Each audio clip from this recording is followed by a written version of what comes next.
സംസ്ഥാനത്ത് വീണ്ടും കനത്ത മഴ. വിദ്യാഭ്യാസ സ്ഥാപനങ്ങൾക്ക് നാളെ അവധി ലഭിച്ചേക്കാം എന്നോ ഇല്ലയോ, അതിൻ്റെ ഏറ്റവും പുതിയ അപ്ഡേഷനാണ് എന്നൊരു വീഡിയോ ഭാഗത്ത്.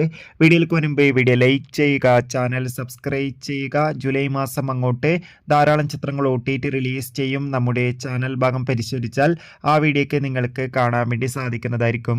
സംസ്ഥാനത്ത് വരും ദിവസങ്ങളിൽ കനത്ത മഴയ്ക്ക് സാധ്യത ഉണ്ടാകുമെന്ന് കാലാവസ്ഥാ നിരീക്ഷണ കേന്ദ്രം അറിയിച്ചിട്ടുണ്ട്. ഇന്ന് തിങ്കളാഴ്ച ദിവസവും കാസർഗോഡ്, കണ്ണൂർ, തൃശ്ശൂർ ജില്ലകളിലൊക്കെ അത്യാവശ്യം തോതിൽ ഒരു മഴ ലഭിച്ചിട്ടുണ്ടായിരുന്നു. ഈ ജില്ലകളിലൊക്കെ ഇന്ന് യെല്ലോ അലർട്ടാണ് പ്രഖ്യാപിച്ചിട്ടുള്ളത്. എന്തായാലും എല്ലാവരും ജാഗ്രത പാലിക്കുക. നിലവിൽ നാളെ ജൂലൈ 22 ചൊവ്വാഴ്ച ദിവസം വിദ്യാഭ്യാസ സ്ഥാപനങ്ങൾക്ക് അവധിയൊന്നും പ്രഖ്യാപിച്ചിട്ടില്ല. ഇനി അവധിയും വല്ലതും പ്രഖ്യാപിച്ചാൽ ആ ഒരു അപ്ഡേഷൻ നമ്മുടെ ചാനൽ ഭാഗത്തിലൂടെ നിങ്ങളിലേക്ക് എത്തിക്കുന്നതായിരിക്കും. ആ ഒരു വീഡിയോ നിങ്ങൾക്ക് പെട്ടെന്ന് കിട്ടാൻ വേണ്ടി ചാനൽ ഇപ്പോൾ തന്നെ സബ്സ്ക്രൈബ് ചെയ്യുക. ജൂലൈ മാസം ധാരാളം ചിത്രങ്ങൾ OTT റിലീസ് ചെയ്യുന്നുണ്ട്. നമ്മുടെ ചാനൽ ഭാഗം പരിശോധിച്ചാൽ ആ വീഡിയോയ്ക്ക് നിങ്ങൾക്ക് കാണാൻ വേണ്ടി സാധിക്കും.